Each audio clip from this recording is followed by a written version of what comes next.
Hello, my beautiful friends. Welcome back to Heart-Centered Money Conversations. Very, very excited to be back here with you with my beautiful friend, Kristen, who's a financial coach here in Ontario. And today we're going to be diving into mastering your finances and breaking free from credit card debt. So if you're feeling overwhelmed with your credit card debt, if you feel like your credit card just has this grip over you and it's feeling a little bit heavy on you and you're really wanting to start clearing that up so that you can create a stronger financial future moving into 2024. If you're curious how credit cards actually work, and if you're interested in having a few strategies under your belt for you to effectively reduce that debt, then this is definitely going to be an episode for you. And I'm very excited to dive into this topic a little bit more. So if those are really calling to you, then please stick around right till the very end. And we have had some previous episodes. So I'm just going to touch quickly on what those episodes were so that if you haven't caught them and you're brand new to this channel, welcome. We've talked about the second episode, actually. The first one is an introduction episode. So if you want to catch that one, the second episode is all about strategies to stop living paycheck to paycheck. So you can really begin moving your money around to more beneficial places so that it's really moving you forward toward where it is that you want to go. And the third episode that we did was all about how to maximize the capabilities of your tax-free savings account. So once again, this series is for Ontario-based. However, it can expand into Canada and beyond. So if you have any questions or anything like that, then feel free to just put in the comments below where you're coming from, and Kristen can support you with that. However, she is mainly based here in Ontario. And so then the last episode that we did was really understanding RRSPs, so registered retirement savings plans. I said that right, Kristen? That's right. Yeah. Yeah. I was like second guessing myself there. I'm like, registered retirement savings plans. Yes. So we really talked about that one last week and really understanding a little bit more about RRSPs, the value of them, so you can know whether that is a good account for you to put your money into, because there are so many different accounts, and really knowing and educating yourself on which ones are great for your specific circumstances will really help you to make those decisions that are best for your financial future.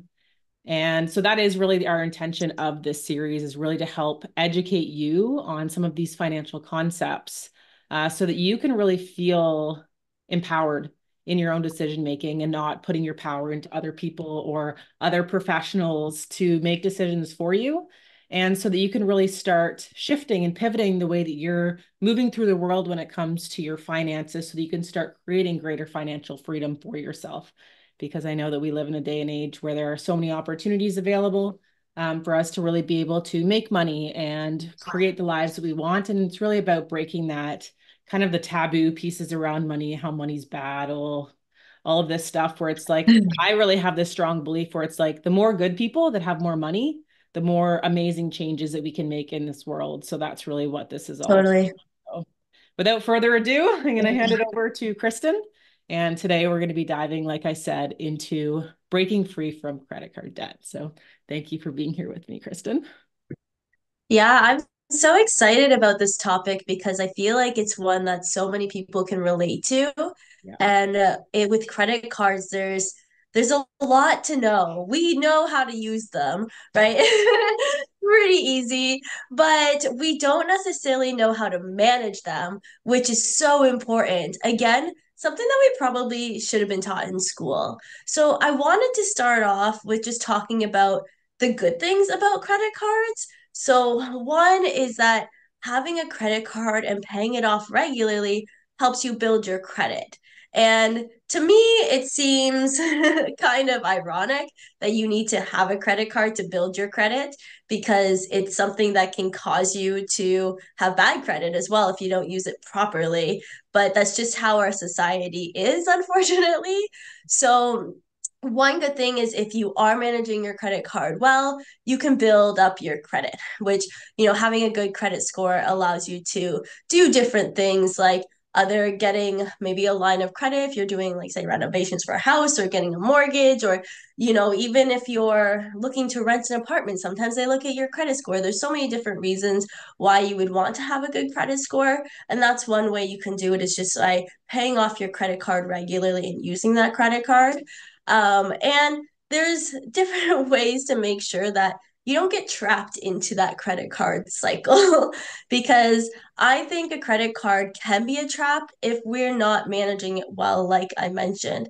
Mhm. So you want to make sure that you're being able to manage your money properly and also managing your mindset. So, what I mean is, if you have habits that make sure that you're paying off your credit card regularly, or just using your credit card when you absolutely need it, a credit card can be no problem. It can be a really great thing to have as a tool in your tool belt. But if you're using your credit card as an emergency fund, that can be maybe the not best case scenario, right? So we talked in an earlier episode, like Laura mentioned, about your credit card shouldn't be your emergency fund. It's really important to spin both plates at a time, paying off debt and savings, because if you don't, then when an emergency comes up and you haven't been saving, you're going to have to dip into your credit card instead of using money that you have. So, something to just be really mindful of when you're looking at using a credit card is, do I have the discipline to make sure to pay it off every single month, or the discipline to just purchase the things that I really need, right? So, like, I have a credit card, I can go buy something that maybe I couldn't actually afford, living within your means. And this is, pretty blunt and straightforward. I apologize. But I think it's really important to talk about this around credit cards because it's really easy for credit card debt to get out of hand.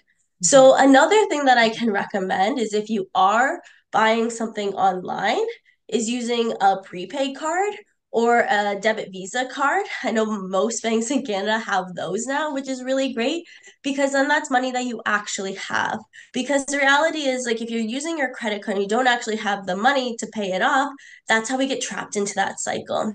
Mhm. So I like to talk about credit cards too in terms of like the mindset around it, because I know I'm guilty of, tapping my credit card and not really even looking to see what the balance of the transaction was, Yeah. right? We just automatically do it. We're like, I was gonna buy that thing anyways.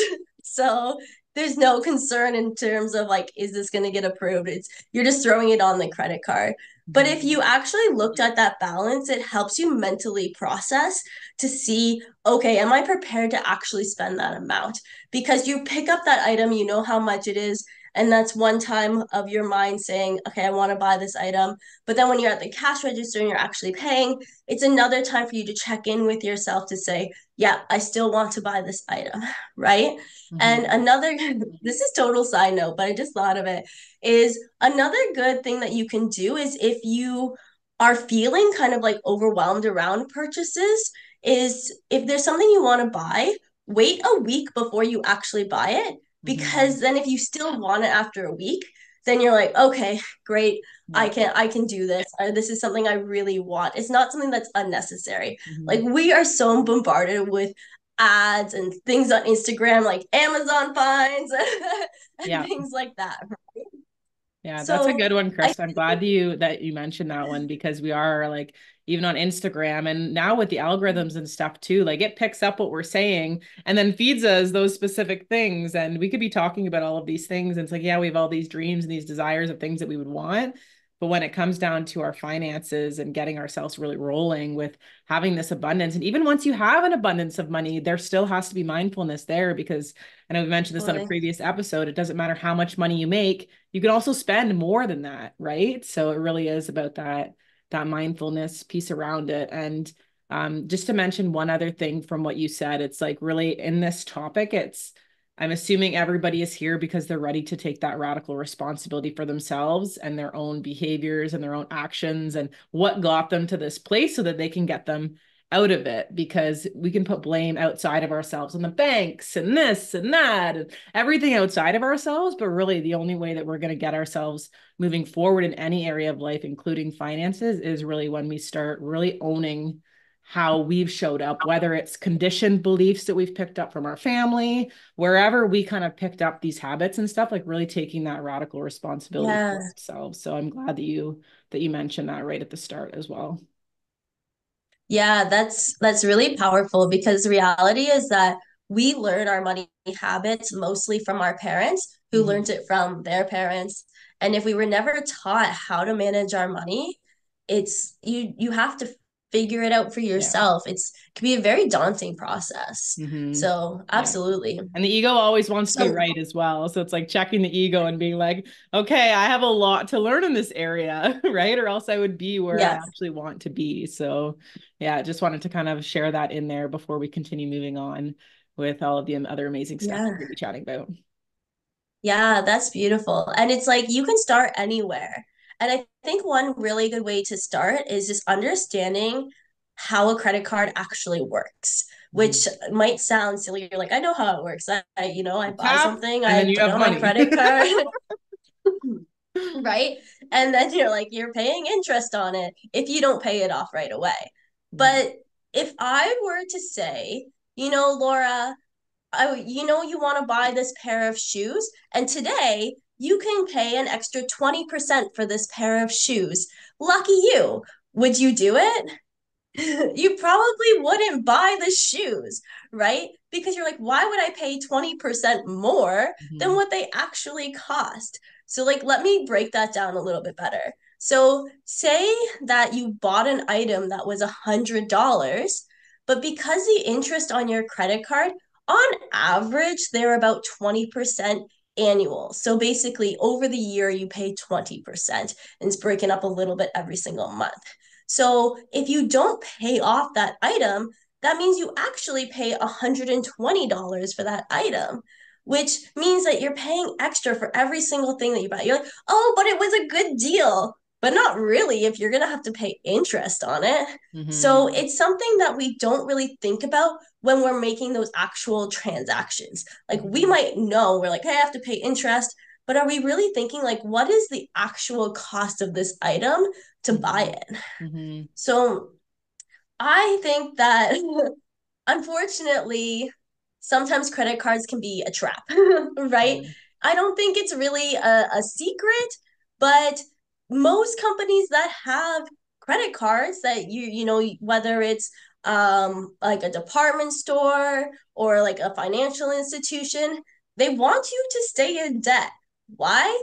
Because the longer that you stay in debt, the more money that they make. So they have no financial interest to teach you how to get out of debt. And I think that's one of the biggest problems. There's billions of dollars made just from interest alone, just Mhm. crazy. Yeah. And I So know here too, once it's like it's super accessible. Like you can go, you can get a PC Mac credit card, you can get like a Canadian Tire credit card, you can get this credit card. And it's like they're really, like you said, there isn't any education on that, but it's so easily accessible over here. It's wild. And I just want to share yeah, too, when you shared about the 20% interest, I never really clued in that it was an annual thing. And it may even be a good practice, and you can share this as well, that like knowing the timeline of what you're paying it off, because if you have a credit card and you're like, okay, I know that this purchase I'm really like wanting to do, add the 20% on right away. And you're like, if it takes me a year to pay this off, this is the amount that I'm going to pay for it. Is this something that I'm okay with doing? Because like you said, totally. it is an amazing way to be able to have that money. However, it's not the ideal way, right? Like we want to have the emergency fund so we don't ever have to do this.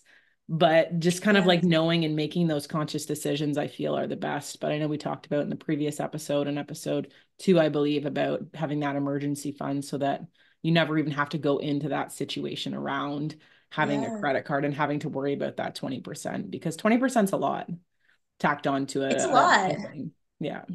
That's a fifth of the cost. Yeah. Like it's a small fraction, right? Hmm. And so I think that is really important to really think about and just be aware of. Because what happens is when you get into the habit of carrying a balance, your interest can cause a huge problem because it starts to increase the balance that you owe. So your balance is never really decreasing unless you're making pretty large payments onto your credit card.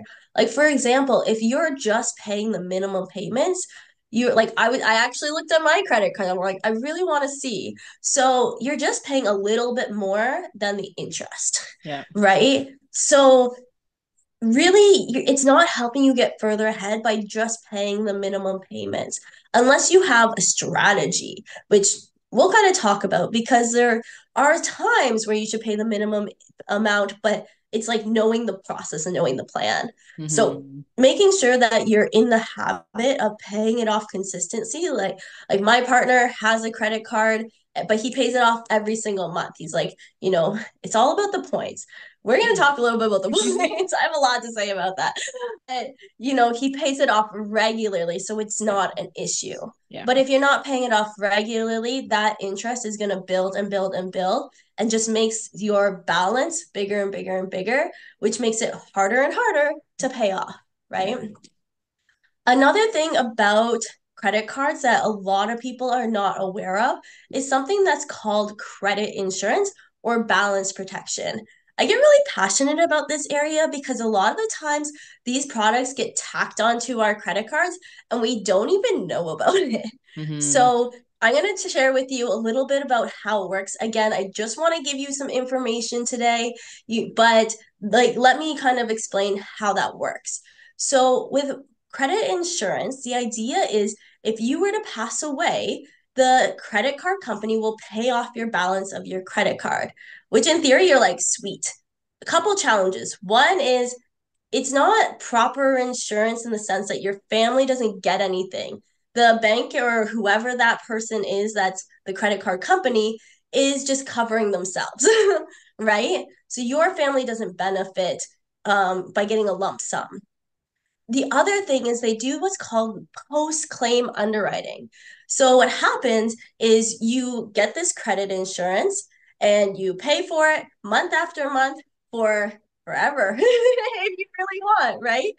But there's no real medical. They don't do a blood or urine sample. So what happens is after you pass away, they go back into your medical history to see if you actually qualified for that insurance to pay out, which is bananas in Yeah. my opinion. Yeah. Right? So you want to make sure that you understand how these products work. I had a client recently that they were paying $88 a month in credit insurance and wasn't Mhm. even aware of it. And so many times this is on your credit card or your line of credit and we're not aware of it. So I highly recommend to see if it's something that you have and to check out the resource. It's CBC Marketplace. There's a YouTube video. I like to use third-party credibility, and it's about mortgage insurance, but it works the exact same way. And so check it out because it's a creditable source that kind of explains how these products actually work. Typically, what I like is using term insurance because this will go to your family if you were to pass away, and they can use it to pay off different things the way that they want to. And Mhm. it's more of a guaranteed product. Of course, you have to be careful in terms of the type of life insurance you get, but there's a lot of different options to get an insurance that has higher percentage payout rates than these kinds of insurance. So, again, every product is different. Just want to educate, but something that you should look into if you are paying for it, really find out if it's a product that's going to be working well for you. Mhm. And so another topic I want to talk about is my absolute favorite around credit cards, and it's breaking up with your credit card. So I love this. I think I talked about this on a different episode. I just started doing this just over a year and a half ago, maybe a little bit more now. But I stopped using my credit card as much as I could. I have some automated payments that like they have to do it on a credit card for what reason? I don't know. But I use my credit card very little. So what that means is I only use my debit or cash. And I found this to be so freeing. It was so weird at first because I'm like subconsciously like, do I have enough money?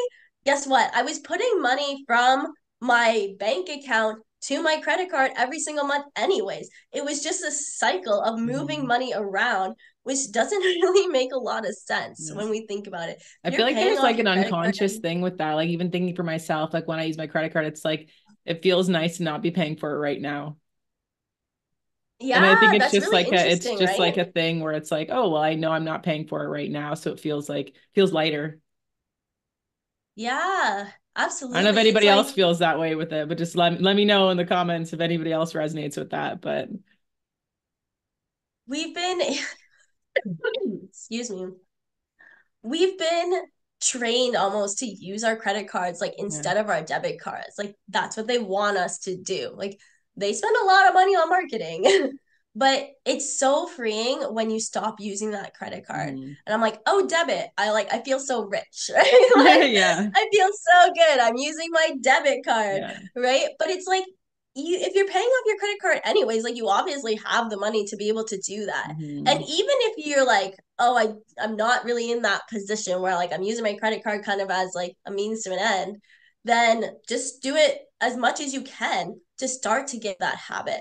Hmm. Breaking up your credit card honestly will be a game changer. Yeah. So I honestly think like the points are another trap, right? They are like, oh, use your credit card to get the points, right?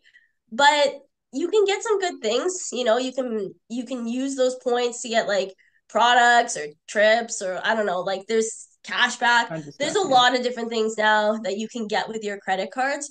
But if you really want to make a huge difference in your finances, screw the points. Don't worry about the points, at Mhm. least for a time being, till you can get on track, right? Yeah. Build the proper Because habits. if you Yeah. keep you right, if Hmm. you keep using your credit card, that amount is just going to get bigger and bigger and more overwhelming and overwhelming. It's going to be really stressful.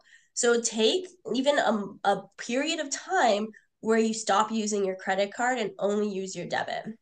And you can use the points actually to pay off some of that debt depending on your credit card. Like I said, everyone's different. Like there's so many different things. But like for myself, I was actually able to pay off $1,800 on my credit card just by using my points, which is pretty significant, Hmm. right? Yeah. Huge. So just just allowing yourself to take a step and moving ahead. It might feel uncomfortable, but I promise you're going to feel way more free afterwards. So I want to share a little bit about the solution of how do I even get out of debt? Because like that's great. Like you can stop using your credit card, but that alone isn't going to make the debt go away. Hmm. So there's two different ways that I like to be able to pay off your debt faster. One is called debt snowballing. The other one is called debt avalanching. We're going to attach a link to Dave Ramsey's calculator for debt snowballing so you can kind of see what that looks like for yourself. But let me explain the difference between the two. So snowballing allows you to pay the smallest balance first so you can free up cash flow, which then that cash flow you can start putting towards your other debts. Avalanching takes a different approach because you're paying the highest interest first to pay that down. So it really, really depends on your personal situation. I like to use a combo of the two. So let me show you what that looks like. So the program that I like is called actually debt stacking. Again, they're all kind of similar, but each situation is going to be a little bit different. So it really does depend on your current situation, whether you should use debt stacking, debt snowballing, debt avalanching, right? And you never know the answer until you're actually running the numbers. It's literally just math. So we have an algorithm that we use that allows us to do debt stacking. And it's kind of like a combination of the two. Sometimes it's smallest balance first to free up cash flow. Sometimes it's highest interest first. It really depends. But let me show you how it works. So our algorithm said this is the order we should pay off these debts. So you have, a couple credit cards, a car loan, another credit card, and a mortgage, right? So you always want to pay at least the minimum payments on all of them. But once you have the order of paying them off, you put the extra money that you have onto the top of the list. Okay? This total is $2,700, and the minimum payment is, say like $2,500. So that means I have an extra $220 that I'm paying towards my debt. instead of dividing that amongst all of my debts, I'm going to take that 220 and pay it just onto the first one, the retail card in this case. Okay. So then what I do is after that first retail card is paid off, I'm not going to say like, great, I have an extra $220 to work back in my budget. No, we're going to take that 220 and we're going to put it on to the credit card number 2. So we were paying $353 on credit card number 2. Now, because the first credit card is gone, we've paid it off. We now can put it on here. We have $573 we can put towards that. And you kind of continue the cycle. You're still paying the $2,700 throughout the whole time. But as you pay off debt, it allows you to put more and more money as you get towards the bottom of the list. So it's a really great strategy to make sure that you can pay off your debt first. So I want to share with you a client of mine because this strategy had literally changed her life.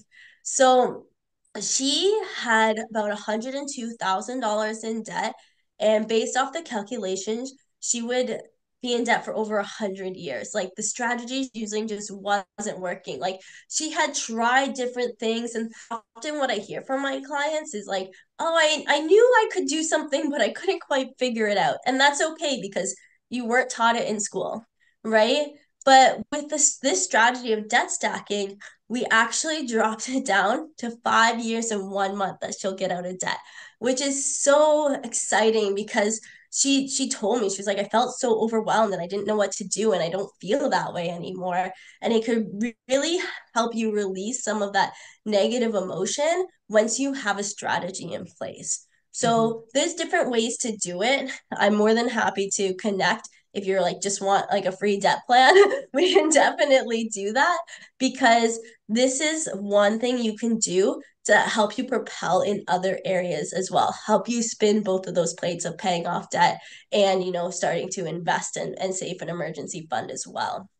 Mhm. So I found it really freeing and it really helped me simplify my life when I broke up with my credit card. And it's the same thing with like this debt stacking. I found a lot of people just feel more free and they feel like they have a solution.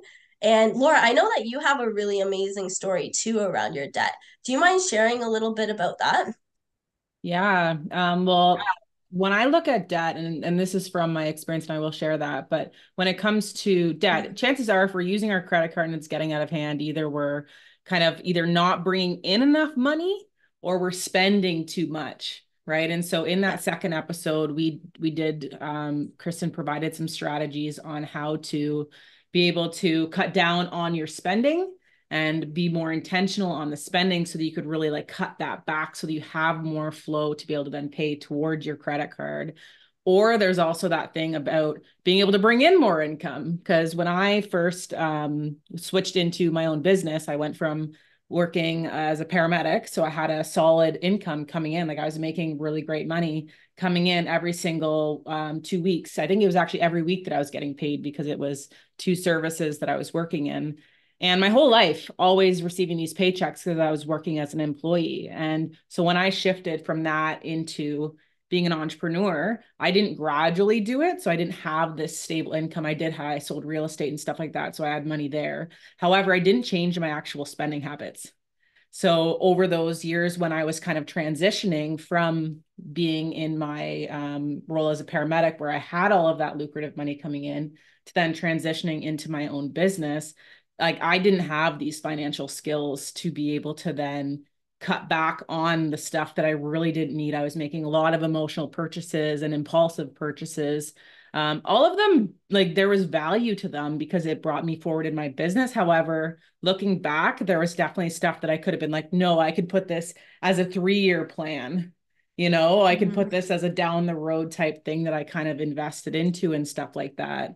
And so when it comes to our own individual kind of circumstances around credit cards and debt and stuff like that, like really being able to see kind of where we can either cut back on our spending that we're putting out or be Yeah. able to start bringing in those new income streams because we do have so many opportunities online and even just in general, where we don't really have to be spending our or trading our time for money anymore. So we can either Okay. pick up another job if we want, or we can start bringing in other streams of income to start kind of creating that flow.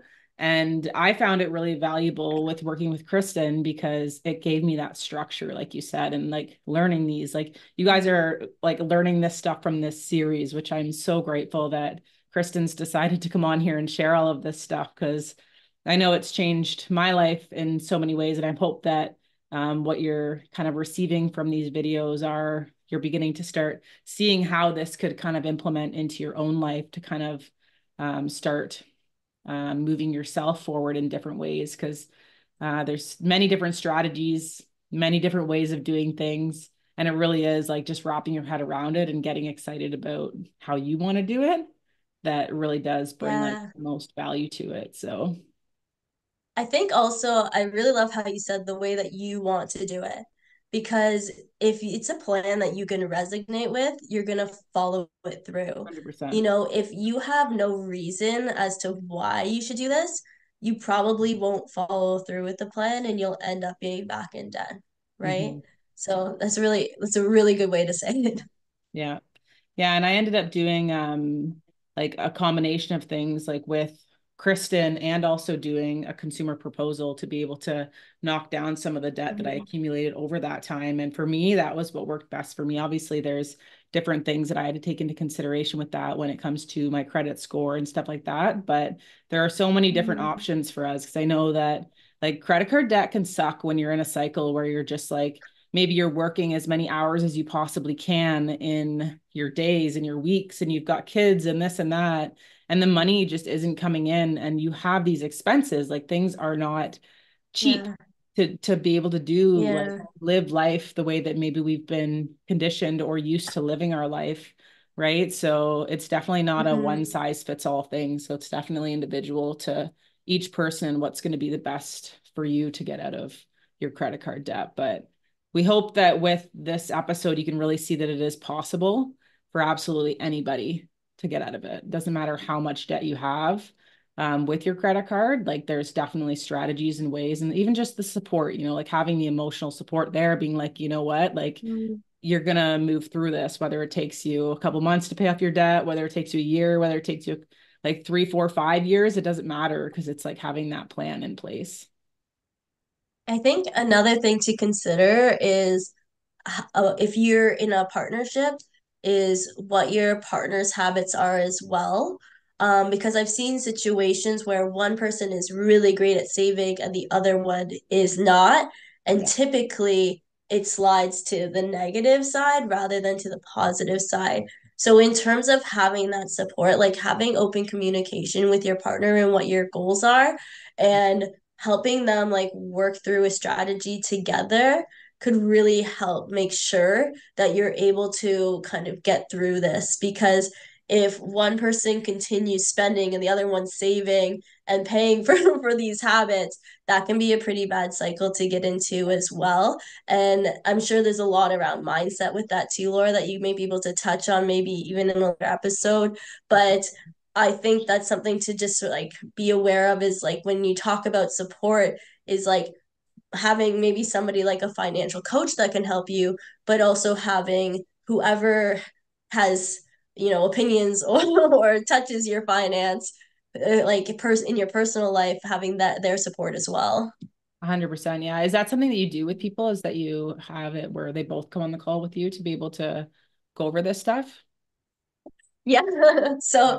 it's really funny. I laugh because a lot of the times I don't like to meet with couples unless they're both there.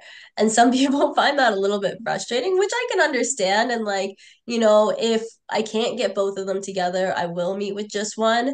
But a lot of times when you're talking about finance, you're talking about your household finance.